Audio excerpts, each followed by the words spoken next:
Graças a Deus. Meus irmãos, nós vamos continuar o nosso panorama no livro de Atos. Nós vamos, nessa noite, trabalhar o texto de Atos, o capítulo 18, que é o texto onde Paulo chega na cidade de Corinto. Não vou fazer uma leitura do texto e depois fazer a exposição, para nós ganharmos tempo. À medida que eu vou lendo aqui, eu já vou fazendo a exposição para ficar mais dinâmico. Então nós vamos trabalhar do verso 1 ao 17, Paulo de fato na cidade de Corinto. Em seguida, no verso 18 ao 23, o retorno de Paulo à base missionária, que é Antioquia.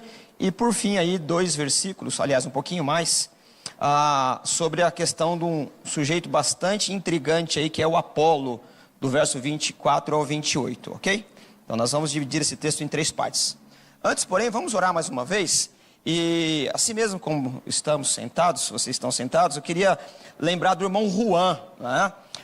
Nós vimos alguma coisinha nas redes sociais, mas o Márcio veio nos informar agora que o tio dele faleceu. Ele está lá no Rio, se eu não me engano, se não me falha a memória, o tio dele é do Rio.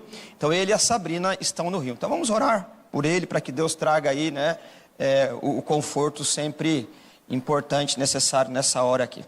Pai, nós te louvamos pela tua bondade e graça, te louvamos pelo privilégio de participar do teu corpo, pela graça que nos alcançou por essa noite e por tudo que o Senhor fez por nós. Obrigado pela tua palavra, pela maneira em que nós temos meditado nela e a maneira que o teu Espírito, que é mestre por excelência, tem nos ajudado a compreender a tua palavra. Mais uma vez nessa noite, ilumina nossa mente, para que possamos, Senhor, interpretar a vida que temos por meio dela, Pai. Também lembramos, Senhor, a situação do Juan, da Sabrina e de toda a família, que acabaram de perder, Senhor, o tio. Que o teu Espírito, Senhor, console o coração deles e de toda a família.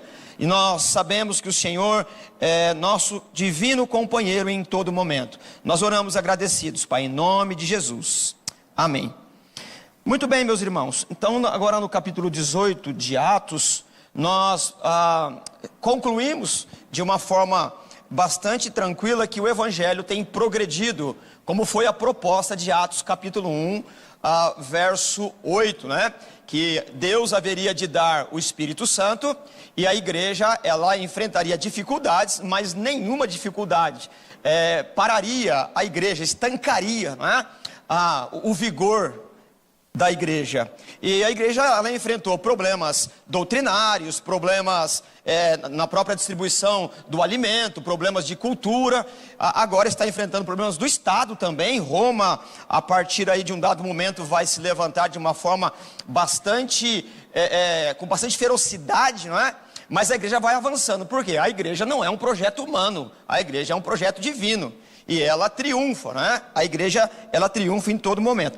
E o fato de chegar agora em Corinto é o ocaso, né? É o término, é o fim da segunda viagem missionária. A partir daqui, Paulo vai passar em Éfeso, mas é uma passagem porque está ali no roteiro de viagem de volta. E aí então depois, Paulo volta a Éfeso para então começar a terceira viagem missionária, onde vai terminar em Roma. Então o império todo estará alcançado. E os desafios que nós vamos encontrar aqui, basicamente são os mesmos, com alguma característica própria da cidade de Corinto, ok? Então, para nós começarmos aqui a entender esse grande desafio missionário evangelístico, logo no verso 1 temos bastante informação a partir da cidade. O texto diz assim: depois disso, Paulo saiu de Atenas e foi para Corinto. Esse versículo aqui, né, ele é bastante curto, bastante dinâmico, mas ele carrega aí uma porção de história, né? Uma porção de informação importante aqui. Essa expressão depois disso foi o que nós tratamos aqui junto com o Vinícius de manhã. Paulo acabou de sair de Atenas e ele foi lá, vamos dizer que ele sofreu um bullying, né? Enquanto Paulo estava falando da imagem de Deus em nós, os atenienses que têm essa cultura de querer ser Deus ou semideus, estava tudo tranquilo. Mas quando falou da ressurreição, questão que o Vinícius trabalhou aqui de manhã, eles, né, fizeram um bullying. A ideia de que ouviremos isso depois é uma ideia de bater de ombros, né? Isso aí a gente ouve depois, né?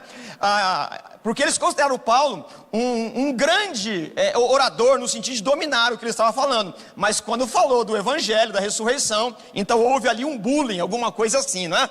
E aí, então, essa expressão, depois disso, significa o quê? Que ele saiu de Atenas, a capital, que é o centro cultural, filosófico do mundo antigo. Paulo foi para Corinto.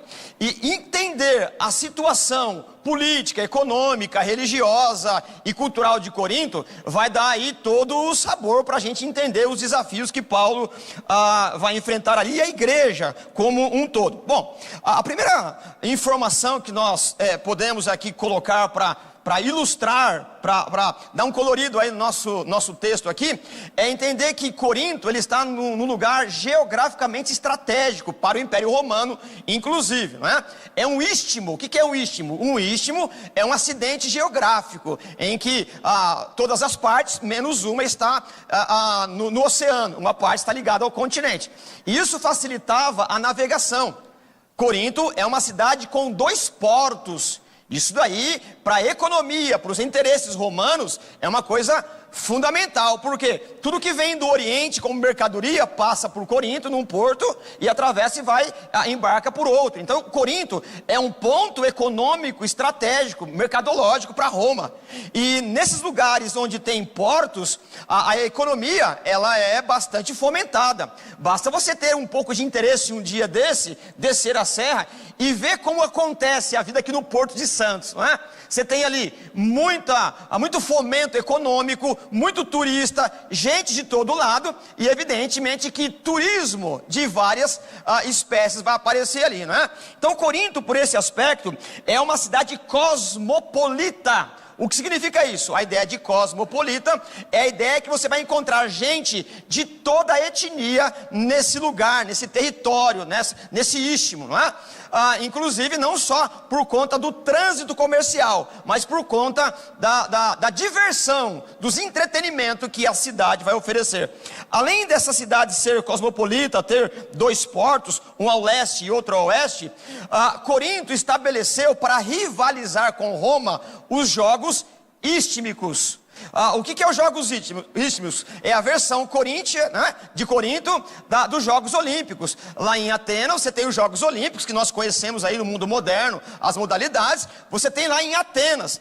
E a ideia dos Jogos Olímpicos não era apenas a questão da desportividade, era uma demonstração de força bélica. Você tem ali alguém que atira, né, flecha bem, é como se dissesse, ó, não se mete com a nossa cidade não, que ali a gente tem bastante atirador de flecha, não se mete com a gente não, que a gente sabe correr bem.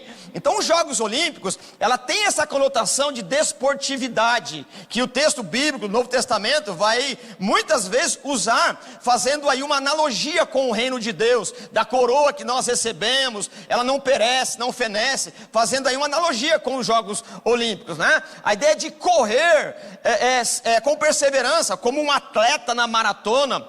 Então, para rivalizar com Atenas, Corinto fez a sua versão das Olimpíadas, os Jogos Istmicos, que aliás vai dar oportunidade comercial para Paulo trabalhar fazendo tenda, não é? Vai aparecer no texto aqui. Além disso, em Corinto você tem muitas escolas filosóficas. Vinícius trabalhou aqui de manhã a ideia dos estoicos e epicureus, que também vai aparecer aqui entre todas as outras escolas filosóficas. Eles gostavam muito de disputar nas praças. E disputa aqui não tem um tom pejorativo, né? Não tem uma conotação de maldade. Disputa é a ideia de trocação de ideias, de colocar as filosofias e comparar. É o que? É uma cultura, é uma expressão cultural. Vamos discutir filosofia? E iam então para as praças para isso. Além dessas situações características que nós já colocamos aqui, lá em Corinto havia um lugar chamado de Acrópole, que era mais conhecido como Acro-Corinto. A palavra acro significa em cima de, ou no alto de. Então era a Alto Corinto. E era o lugar estratégico onde ficava um culto pagão, né?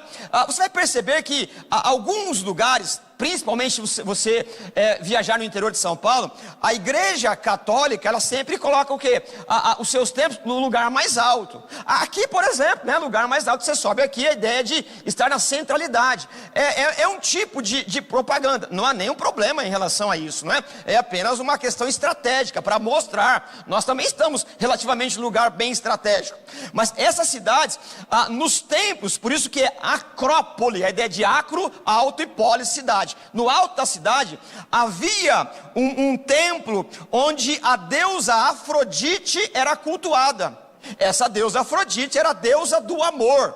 Então você tinha ali um lugar que empregava muitas jovens. Unanimidade a todos os historiadores, teólogos, comentaristas, que havia um número de 1000 prostitutas cultuais que ganhava a vida a partir do turismo sexual, não é? Então, durante a noite, os marinheiros, o turismo, as pessoas que iam enfrentar ou iam passear em Corinto, tinha esse tipo de diversão. Durante o dia, essas 1000 prostitutas, elas saíam, desciam da Acrópole para fazer a propaganda do teu trabalho, né? Panfletar, vamos dizer assim, né? A tal hora começa o culto à deusa Diana. Você passa lá, negocia com o sacerdote da religião e então você vai cultuar a deusa Diana. Como? A partir do intercurso sexual. O que mais nós temos aqui de importante? Sim, na cidade de Corinto havia um templo em homenagem a um deus, o deus Asclépio. Quem que é o deus Asclépio? O deus Asclépio é o deus da medicina, ou o deus Esculápio, é o mesmo nome aí, versão latina, versão grega. E nesse templo, o deus Asclépio, ou Esculápio, havia muitas esculturas de genitálias humanas, né? Como se as pessoas, como não? As pessoas compravam essas genitálias feitas de barro ou de cera para pedir ao Deus a cura das doenças venéreas. Você chegava naquele lugar, havia um lugar lá onde as pessoas depositavam objetos ou não estátuas, né, mas parte do corpo humano, da genitália, para pedir a cura por conta desse turismo sexual. A cidade de Corinto também, ela tomou uma fama muito grande por conta da sua imoralidade e por conta do caos moral, sobre tudo isso que nós falamos aqui. Tanto que, numa discussão, acusar alguém de morador de Corinto era uma ofensa. A expressão corintizar se tornou um sinônimo de má fama, de ofensa. A ideia de chamar assim, você é um cidadão de Corinto, era a ideia de dizer assim, você não tem escrúpulo.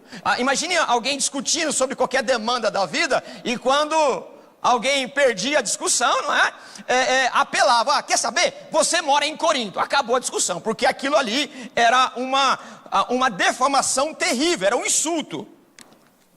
Juntando tudo isso daí com a nossa conclusão, Corinto era historicamente grega na religião, na arte e na filosofia, porém absorveu as culturas das religiões de mistério do Egito e do Ocidente, ou do Oriente, né? Da Ásia e dos Orientes mais distantes. E temos que contabilizar aqui também que havia muitas sinagogas ali. Então imagina o amálgama, imagine a mistura de religião, uma confusão ali. Essa cidade é onde Paulo agora vai passar um tempo, para um desafio evangelístico, e vamos ter bastante problemas ali. Dito isso, como de forma introdutória, vamos então ao verso 2 ao verso 4, capítulo 18 de Atos 18, 2 ao 4. Ali, em Corinto, Paulo encontrou um judeu chamado Áquila, natural do Ponto, que havia chegado recentemente da Itália com Priscila, sua mulher, pois Cláudio havia ordenado que todos os judeus saíssem de Roma. Paulo foi vê-los e, uma vez que tinham a mesma profissão, ficou morando e trabalhando com eles, pois eram fabricantes de tendas. Todos os sábados ele debatia na sinagoga e convencia judeus e gregos. Muito bem, o que essa informação tem de importante para nós aqui, não é? Os judeus sempre foram uma pedra de tropeço para todos os governantes, inclusive na Judéia. Aliás, antes da terra prometida, quando você lê o Antigo Testamento, o próprio Deus vai dizer: "Ó povo de dura cerviz", né? A ideia de não dobrar, né? É duro aqui, né? Eles não dão ouvido, eles são, como dizia os meus avós: "Ei menino, né? Você não dobra o pescoço mesmo", a ideia de duro cerviz, é essa a ideia. E essa situação, ela repete. E os imperadores romanos não sabiam o que fazer com os judeus. Depois da dispersão que ocorreu mais ou menos no ano 586 por conta da Babilônia, os judeus se espalharam por todo o canto do mundo conhecido e abriram as sinagogas.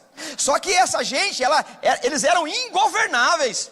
Eles não aceitavam nenhum tipo de governo, que eles diziam: "O nosso governo é o Messias". E chegou um momento, mais ou menos ali no ano 49, 50, o Cláudio, imperador romano, ele decretou: "Não queremos judeu na cidade de Roma, na capital do império, fora daqui essa raça". E eles não tinham nenhum problema em enfrentar as autoridades, porque eles diziam, como nós sabemos, que eles esperavam o Messias e não aceitavam, né? Era duro demais. O Cláudio decretou e disse: "Judeu em Roma de forma nenhuma". Ô gente ruim de lidar. Eles não temem o Império Romano, não temem o Senado, nada. Então, limpa essa gente daqui. E aí o texto vai dizer que nessa dispersão, essa expulsão, né, de Roma, Áquila e Priscila foram embora também. E o texto diz que eles encontraram Paulo. O texto não informa como, a maneira que isso ocorreu, mas eles se encontraram ali. O importante nós entendermos aqui que Áquila e Priscila, e várias vezes o nome vai ser trocado, a posição Priscila e Áquila, como nós já vimos outrora. Isso é muito importante no texto bíblico. A Áquila, ela vai, aliás, a Priscila, né, ela vai sempre encabeçar, ela sempre vai estar conduzindo a coisa aqui. E eles encontram Paulo, e qual é o meio que eles ganham a vida? Áquila e Priscila, fazendo tendas. Aliás, a ideia de fazer tenda, ela é muito melhor traduzida como fazer ou trabalhar em artefatos de couro, e não somente fazendo tendas. Mas por que a expressão fazer tendas aqui é importante? Justamente por conta da oportunidade dos Jogos Olímpicos, no caso, nos Jogos Istmicos, porque as pessoas vinham para assistir, para participar, não tinha vaga na rede hoteleira. Então Paulo, Áquila e Priscila aproveitavam a oportunidade para fazer tendas, para que as pessoas morassem, né, aos arredores onde os jogos aconteciam. E isso é importante, e vai dar uma ênfase no texto, porque eles precisam ganhar a vida. E aí o texto vai dizer para nós que no sábado, Paulo ia para a sinagoga, como é o modus operandi. Paulo sempre vai para a sinagoga. Até aqui tudo bem, nenhuma novidade, a gente sabe que essa é uma metodologia. Só que agora, no verso 5, só uma informação aqui, retroativa aqui. O Paulo, então, ele trabalha durante a semana, fazendo tenda, para se sustentar. E no sábado, então, ele vai fazer aquilo que ele foi, de fato, fazer em Corinto, né? No verso 5, nós temos uma informação importante, do 5 ao 8. Depois que Silas e Timóteo chegaram da Macedônia, o que é Macedônia aqui, né? Eles estão na outra província, eles ficaram lá, como o Vinícius falou de manhã, né? Eles saíram de Atenas, a região da Macedônia ali, e agora foram para Acaia. Então, o Silas e o Timóteo que ficaram lá, vão chegar. Olha o que o texto diz: depois que Silas e Timóteo chegaram da Macedônia, Paulo se dedicou exclusivamente à pregação do evangelho. Muito bem, por que isso aqui é importante? Quando o Silas e o Timóteo chegou dessa região, da outra província, eles trouxeram boas notícias do evangelho que fora pregado nessa cidade.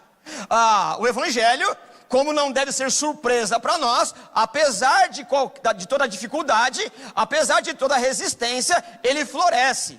O papel da igreja, o papel daquele que se propõe a pregar, é semear. O crescimento vem do Senhor. Aliás, olha que boa deixa, né? Essa igreja de Corinto, lá no capítulo 3 da primeira carta, Paulo vai dizer assim, um planta, o outro rega, mas Deus dá o crescimento, não é? Você percebe que vai ilustrando aqui o que está acontecendo. Então Silas e Timóteo, eles vêm dessa região trazendo notícia de Tessalônica.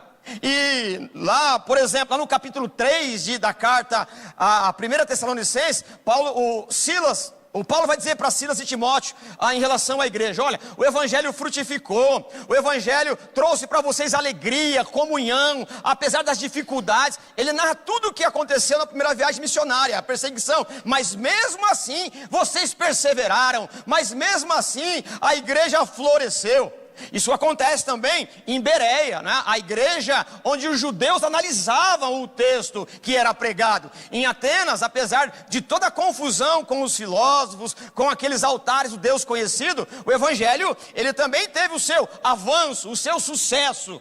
E o Silas e o Timóteo não trouxe apenas boas notícias, eles trouxeram uma oferta generosa. Onde é que você vai ler isso? Inclusive na carta de Tessalonicenses e principalmente na carta de Filipenses.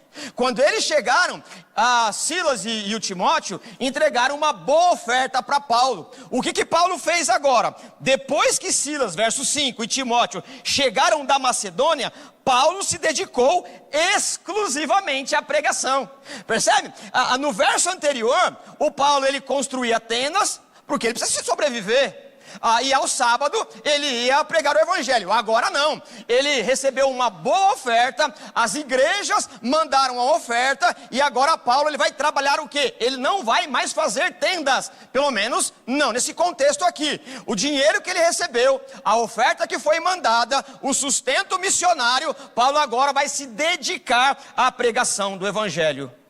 E aí nós temos que tirar algumas aplicações aqui para não ficar apenas uma narrativa histórica, porque a narrativa histórica ela é importante para nós, isso vai formando uma cultura bíblica, mas nós precisamos fazer aplicações para poder agir da mesma maneira. E aqui então nós temos que pensar que a oferta que eles trouxeram deu a oportunidade do Paulo pregar, e de fato pastores, missionários, obreiros, seja qual for a categoria eclesiástica que é sustentado pela igreja, deve ter o quê? Deve ser honesto na administração do seu tempo. O pastor que ele recebe a ajuda da igreja, ele não é funcionário da igreja no sentido de CLT, mas ele tem que ser reputado pela igreja como alguém que tem integridade de receber o que está recebendo. E a agenda do pastor, ela não é uma agenda muito tranquila, ela é uma agenda bastante carregada. E aqui eu fui fazendo uma lista de mais ou menos o que deve ser feito. Preparar sermões. Ora, irmãos, um sermão não nasce pronto. Um homem chamado John Stott, no livro Eu Creio na Pregação, eu acho que ele foi até generoso, ele disse assim, em 1 minuto de exposição no texto bíblico, você tem que ter pelo menos aí 1 hora de leitura. Eu acho que ele foi um pouquinho generoso ainda, né? Porque por trás de uma mensagem como essa, por trás de alguém que está pregando aqui, irmãos, essa coisa, ela não vem pronta do céu. Ela não acontece de qualquer jeito. Precisa que você ter o labor de investigação. Precisa ter o quê?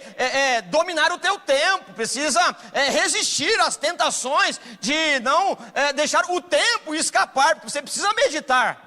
Ontem mesmo, né, eu conversando com alguns irmãos de longa data, participei de um bate-papo que eles chamam de roda entre amigos, discutindo teologia. Eles me perguntaram, o que você diz para quem quer começar o ministério de pregação e pastorado? Ora, a primeira coisa que eu disse você precisa gostar de ficar sozinho. Se você não gosta de ficar sozinho, se você não administra o teu tempo, escapa do ministério pastoral. Você não está pecando por isso, você tem outra coisa na igreja. O pastor, ele deve gostar de ficar sozinho. Solitude é uma característica de quem vai pregar. Solitude não é solidão, solitude é o prazer de estar a sós com Deus que vai lhe inspirando enquanto ele vai meditando no texto bíblico. E aí, além do texto bíblico, você vai investigar línguas originais, geografia, política da época, uma série de outras questões. Então você percebe que receber essa ajuda de Paulo aqui, Paulo é um rabino. Ele precisa usar o dinheiro que a igreja ofertou para ele ter uma vida digna, minimamente digna, mas ele tem que ter integridade para saber o quê? Não temos uma relação profissional, não temos uma relação de CLT, não temos uma relação onde você me cobra como patrão e empregado, não é isso, mas há uma integridade de saber que, e Paulo vai dizer isso a Timóteo, né? Enquanto alguém te dá alimento para a vida espiritual, vocês também honram a Deus dando alimento para a vida enquanto ela acontece aqui. É uma troca, percebe? Uma troca na dignidade da integridade. Portanto, como não é uma aula de como preparar sermão aqui, além de preparar sermão, o pastor ele tem que visitar doentes. Ora, se o pastor não tem uma inclinação de visitar os seus membros, alguma coisa ela precisa ser revista. O pastor, ele não pode apenas estar no seu escritório, porque senão ele não consegue interpretar o que está lendo com a vida que está acontecendo. É um casamento, e o que Deus uniu não divorcia o homem. O pastor ele deve ter a sua solitude no escritório, mas ver como a vida está acontecendo de fato e de verdade. É integridade. Além de preparar sermões e visitar doentes, aconselhar os necessitados, ainda que ele mesmo esteja fragmentado emocionalmente. Mas pela graça do Espírito Santo, a ordem na lista do pastor, ele precisa aconselhar os necessitados. Além disso, encorajar os fracos e planejar meios para a igreja alcançar novos crentes. E aí, no meu sermão aqui, né, eu vi que a luta era inglória. No sentido de relatar, eu coloquei 3 pontinhos, porque a vida de pastor, ela não é uma vida muito fácil. Por isso, irmãos, diante de Deus, e alguns lugares, a minha cadeira de aula, a minha matéria, é teologia pastoral. E eu sei que não é muito uma política correta, mas a minha primeira aula, eu digo assim, eu estou aqui para fazer você desistir de ser pastor. Eu sei que isso não é interessante para os seminários, não para os sérios, porque precisa da mensalidade. Eu encorajo a desistir, por quê? Colocando as dificuldades. Porque se ficar na primeira aula e voltar, é porque Deus chamou. Porque, irmãos, nós não podemos confundir ministério pela vaidade. Nós precisamos cada um ocupar o lugar em que Deus colocou no corpo. E não há nenhum problema em você não ser pastor. Você tem outro lugar no corpo. Você não cabe lá, cabe em outro lugar. Assim como eu não tenho condições de ocupar um lugar que eu não tenho nenhuma habilidade. Por isso que na igreja nós não fazemos propaganda, boca de urna, para ocupar este ou aquele ministério. Na igreja nós deixamos que o Espírito vá conduzindo para que cada um seja colocado conforme a decisão soberana naquilo que cada um deve trabalhar.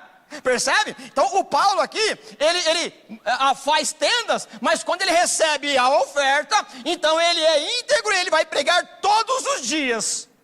Então isso é uma questão importante para nós pensarmos aqui no texto. E qual é o conteúdo da sua pregação? Ora, não é nenhuma novidade para um de nós. Verso 5, depois que Silas e Timóteo chegaram da Macedônia, Paulo se dedicou exclusivamente à pregação, testemunhando aos judeus que Jesus era o Cristo. Opondo-se eles e lançando maldições, Paulo sacudiu a roupa e lhes disse: caia sobre a cabeça de vocês o seu próprio sangue, estou livre da minha responsabilidade, de agora em diante eu irei para os gentios. Ora, irmãos, mais uma questão bastante importante para nós aqui. Quem prega o evangelho, não importa a habilidade que ele tenha em comunicar. Quem opera na consciência do homem morto em seus delitos e pecados é o Espírito Santo. Não há uma capacidade de eloquência do orador. Não é o pregador com as suas informações teológicas. Não é a cultura escriturística, ela por ela mesma. Mas é o Espírito Santo, enquanto a semente vai sendo lançada por meio da pregação, faz fecundar na terra que ele mesmo fez fértil, pelos nutrientes da graça, pelo adubo da graça. porque se não for a graça, o coração do homem é uma rocha dura. É por isso que quem salva é a Trindade, é o Deus Pai, Deus Filho, Deus Espírito Santo, para a glória do próprio Deus. E Paulo ele prega e a palavra que não amoleceu o coração dos judeus a endureceu, porque há uma questão de inexorável. Não tem outra questão, ou uma ou outra. O evangelho vai endurecer o coração ou vai amolecer. Não tem uma neutralidade. O evangelho, ele vai demonstrando de fato qual é a natureza do ser humano em relação à pregação. Ora, o que Paulo está dizendo aqui, eu creio que reflete o texto de Ezequiel, capítulo 3, 18 e 19, que diz assim: quando eu disser ao ímpio, certamente morrerás, e tu não o avisares, nem falares para ele, ou avisar o ímpio acerca do seu mau caminho, para salvar a sua vida, aquele ímpio morrerá na sua iniquidade, mas o seu sangue estará na tua mão, eu o requererei. Mas se avisares ao ímpio, e ele não se converter da sua impiedade e do seu caminho, ele morrerá e na sua iniquidade, mas tu serás livre da tua alma. Percebe? Então o pregador, ele precisa pregar o evangelho. Qual é a atividade, qual é a função, qual é o serviço? Falar que existe um mundo, ou uma vida após a morte. E se você não crer em Jesus para esse tempo, a eternidade será terrível. Só que não tenho mais o que fazer. É pregar como se isso fosse a última notícia, a última coisa que eu faço da vida. Você precisa crer que há um desdobramento eterno para tudo que nós fazemos aqui. Você não pode morrer de qualquer maneira. Você tem que morrer com responsabilidade. Como é que se morre com responsabilidade? Sendo salvo por Jesus Cristo na cruz do Calvário. Pois está escrito: ao homem está ordenado morrer uma única vez, vindo depois disso o juízo. Portanto, enquanto você está respirando, você precisa crer no sacrifício vicário de Jesus. E Paulo então, perseguido, não perde tempo, ele caia sobre vocês que ouviram a responsabilidade. E ele caminha. Depois do conteúdo, vamos então para o verso 12, para nós aí termos um pouco mais de dinamismo. A partir da pregação, Paulo então parte para os gentios, como é de praxe. Tem ali várias pessoas se convertendo, né? Inclusive um homem chamado Crispo, que a gente vai encontrar lá em 1 Coríntios capítulo 1, que Paulo vai dizer assim: eu não lembro quem eu batizei. Sim, apenas é o Crispo e sua família. E ele vai aparecer no contexto aqui, isso lá no verso 7 e 8. Mas vamos para o verso 12. O verso 12 diz assim: sendo Gálio procônsul da Acaia, os judeus fizeram em conjunto um levante contra Paulo e o levaram ao tribunal, fazendo a seguinte acusação: este homem está persuadindo o povo a adorar a Deus de maneira contrária à lei. Você vai perceber aí que a palavrinha lei aí, ela deve estar em letra minúscula. Se tiver em letra maiúscula, foi aí um tropecinho de quem traduziu, porque não está se referindo à lei dos judeus, está se referindo à lei romana. Então vamos nos situar aqui politicamente. Quando o texto diz assim, sendo Gálio procônsul, o texto está nos informando que houve uma mudança no governo. Até então era um outro sujeito que era o procônsul. Agora, por questões que nós não sabemos o porquê, ou não sabemos, pelo menos não sabemos porque não investigamos, mas é possível em algum documento nós encontrarmos por aí. Roma resolveu mudar o procônsul. Agora é um tal de Gálio que vai assumir o governo de Corinto.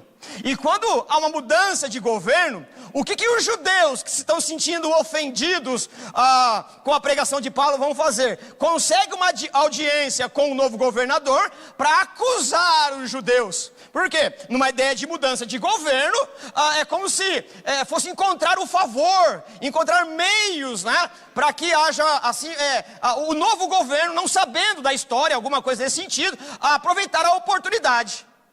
E a acusação para esse novo, ou a acusação levada para Gálio, é que os judeus os judeus estavam dizendo que essa gente que se denomina seguidores de Cristo, estava pregando uma filosofia, uma religião que não era lícita.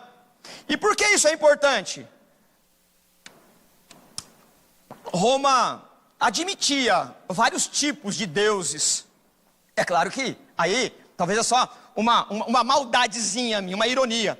Admitia, desde que o lucro fosse rentável, né? Desde que houvesse lucro para Roma, né? Roma não faz nada se não houver lucro. Não tem nada mais rentável do que os cultos lá, né? E aí, então, a acusação.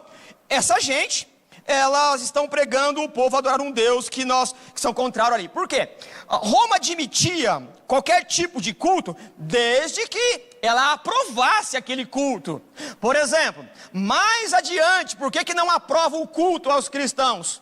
Porque eles tinham um rei que era Jesus. E não era de interesse político para Roma ter um outro Deus que não era César.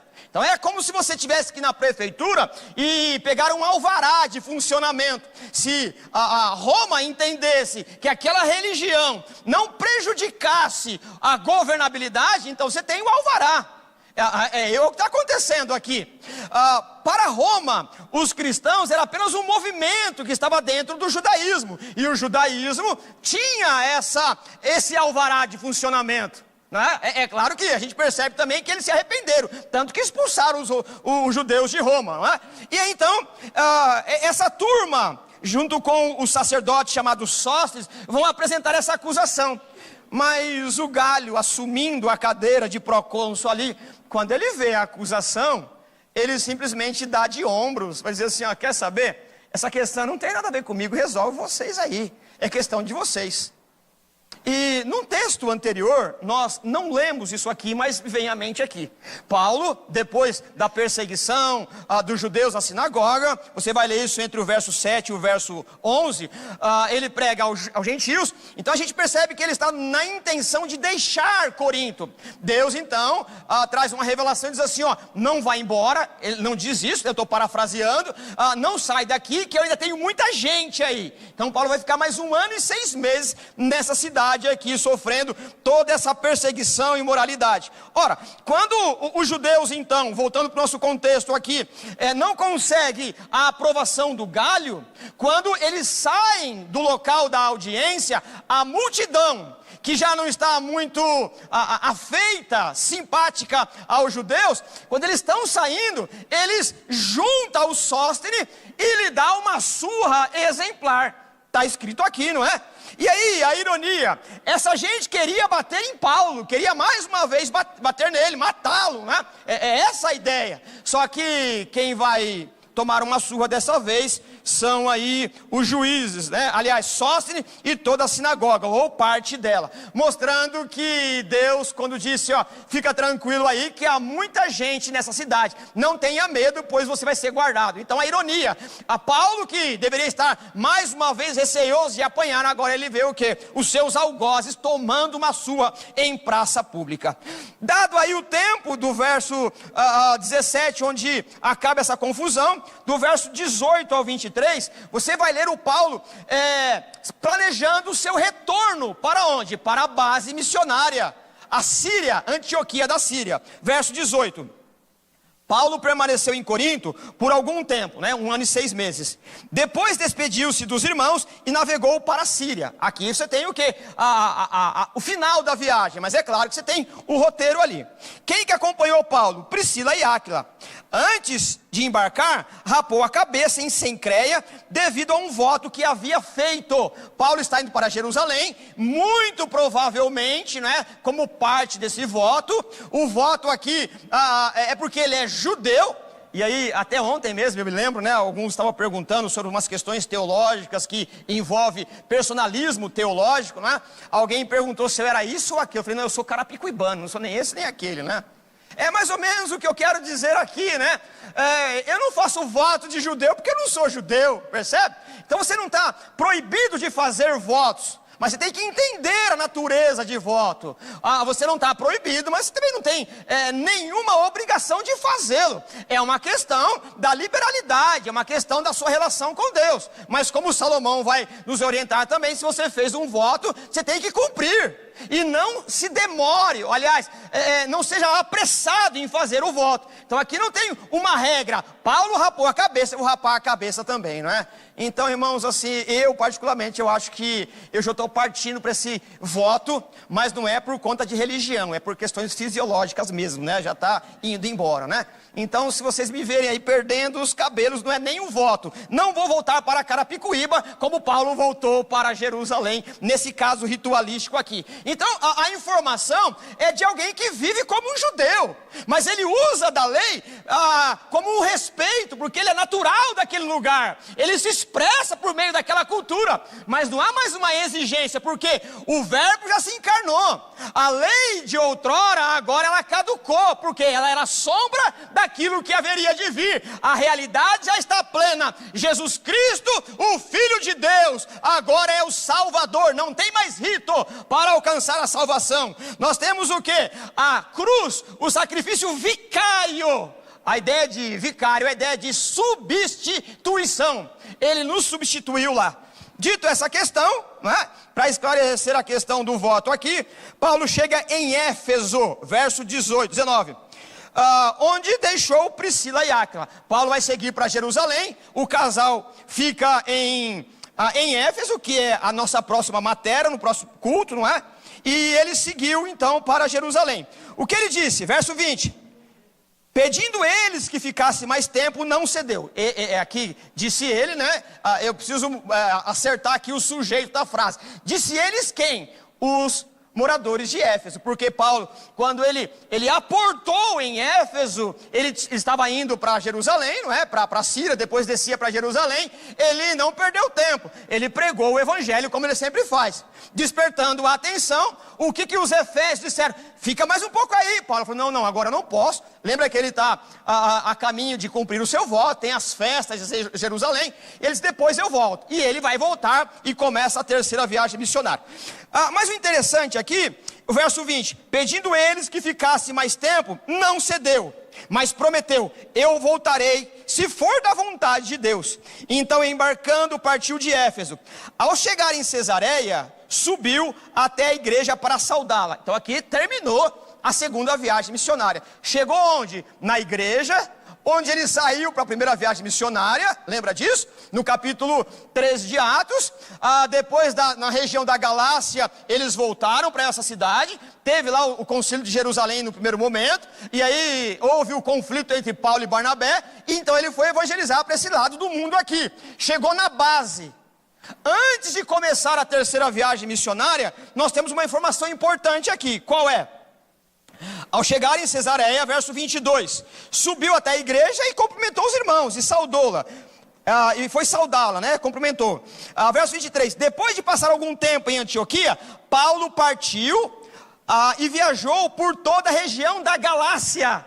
Onde é a região da Galácia? A região da Galácia é onde ocorreu a primeira viagem missionária. Lembra que ele foi para Chipre, depois Listra, Derbe, Icônio, ele voltou para lá. Não para plantar igreja, mas para edificar as igrejas que já havia sido fundada. E mais uma vez aqui, o outro papel missionário pastoral da igreja. A igreja, ela planta, a natureza da igreja é plantar igreja nas adjacências, mas não abandoná-la, mas cuidar doutrinariamente. Então nós falamos assim, dissemos assim, ou pensamos assim, Paulo da segunda viagem foi para a terceira. Sim, teve um tempo. Teve um hiato, teve uma lacuna. O que ele fez? Ele foi visitar os irmãos na região da Galácia. Muito bem.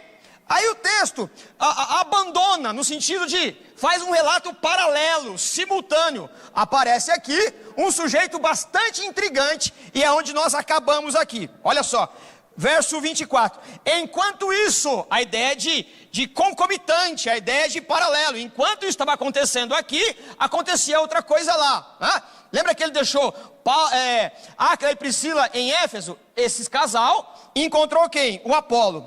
Enquanto isso, um judeu chamado Apolo, natural de Alexandria, chegou a Éfeso. Muito bem. O que é Alexandria? Alexandria também é um centro do saber. Cidade fundada por Alexandre o Grande na África, no Egito, no norte da África, onde o Império Romano também já dominava.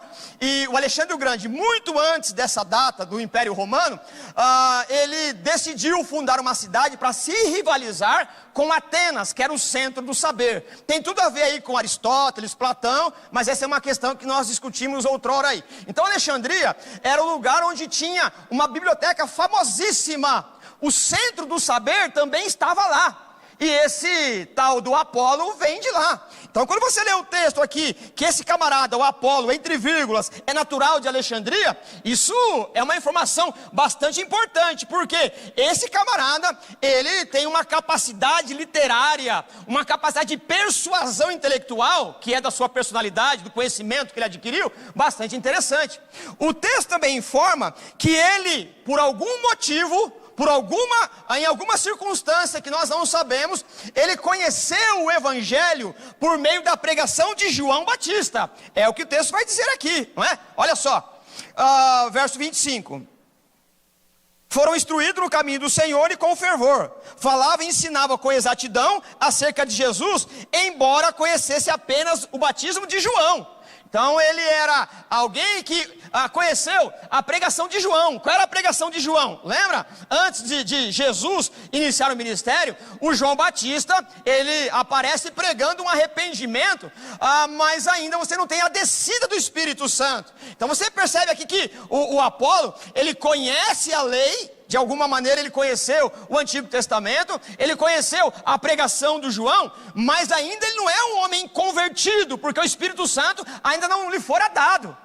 Áquila e Priscila, se nós colocarmos no status aí de intelectualidade, é claro que não é um desprezo ou desfazendo de um e de outro. Um deles, ou o casal, trabalha na manufatura, trabalha fazendo tenda. O Apolo é um camarada que está na crista intelectual. Ele vem de Alexandria e ele demonstra que ele conhece o que está falando. E aí Áquila e Priscila, com cuidado, com graça de Deus, convida o Apolo para ir até a sua casa para ensinar, porque faltava alguma coisa para Apolo. Então nós terminamos aqui a nossa exposição do capítulo 18, refletindo que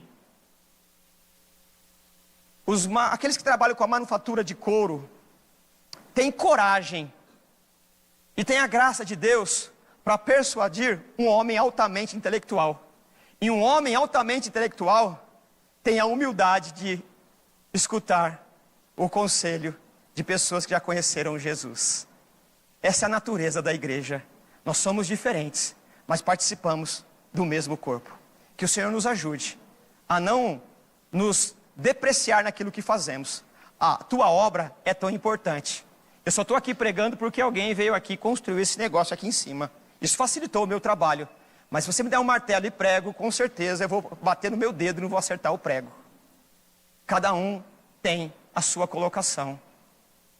E a alegria do reino de Deus é que ninguém se importa pelo currículo.